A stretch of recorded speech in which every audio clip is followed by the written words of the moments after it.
Shocking आहे हे की आपल्या अमरावती जिल्ह्यामध्ये नाशिकसारखं प्रकरण एक बाहेर आलेलं आहे. आश्चर्य वाटतं की लोकांना धाक नाही राहिलेला आहे. कोणाच्या मर्जीत काय आलं ते करतायत आणि त्यांचे लिंक्स कुठं कुठं सापडतायत.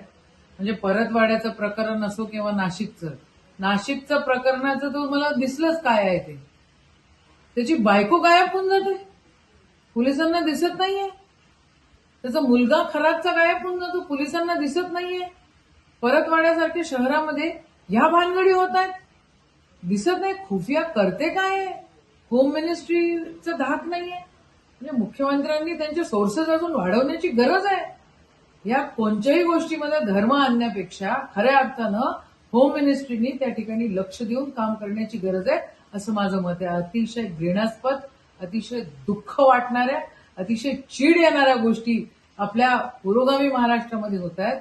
याच्या आधी या सगळ्या गोष्टी पकडतीस यायला पाहिजे होत्या आणि इतक्या उशिरा माहिती होत आहेत. निषेध आहे या सगळ्या गोष्टींचा.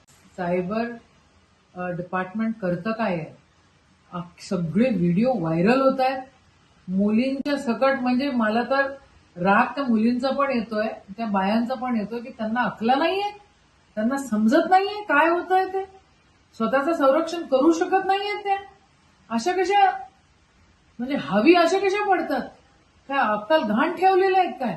आणि होम डिपार्टमेंट तर पूर्णपणे झोपलेलं आहे असं माझं मत आहे.